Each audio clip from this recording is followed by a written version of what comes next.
It was a warm summer evening. As is customary in this part of the world, the onshore breeze had begun to cool the day into that perfect temperature, setting the stage for a good night's sleep. Air conditioning is rarely necessary here due to the normal ebb and flow of the coastal air currents.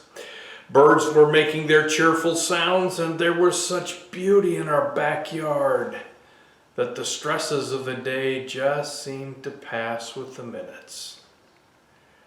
This was a rare treat for us. While it's true that our backyard is as beautiful as any park, and the evenings arrive every day, we're often distracted by other things. We have evening appointments. We sit in our comfortable recliners in the house and watch artificial life being broadcast on our TV.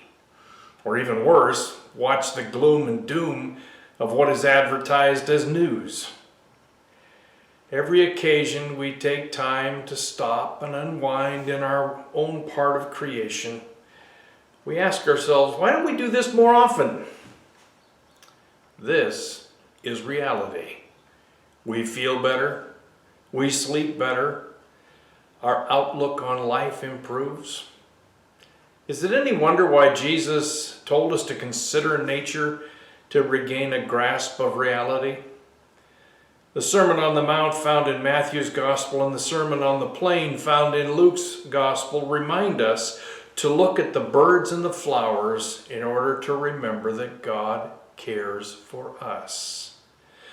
The original word translated look actually means to consider or even engage with. In Luke's account, Jesus finishes the sermon with an attitude suggestion. Do not be afraid, little flock, for your Father has been pleased to give you the kingdom.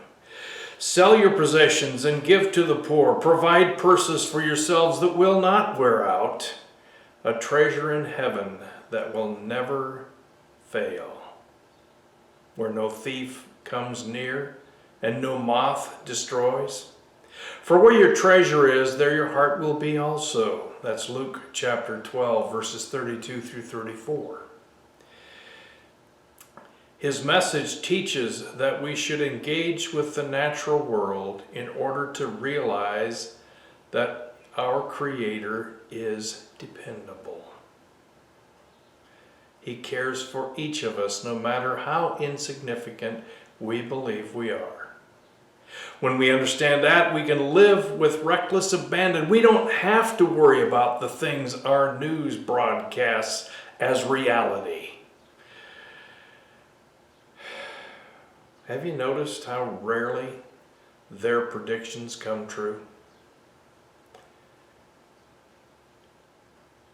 Jesus reminds us that difficult things do occur, but the battle is over.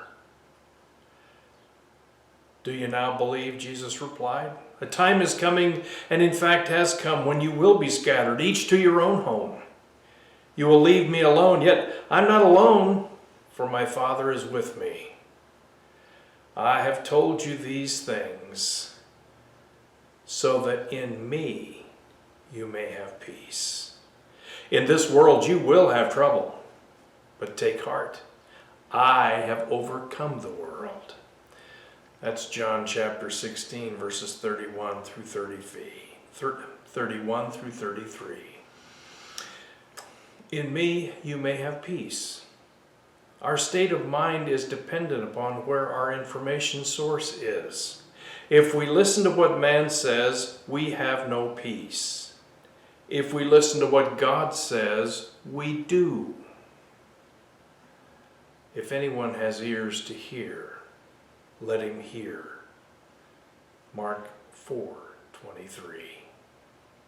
I encourage you, consider the birds and the flowers and understand God cares. Bye-bye.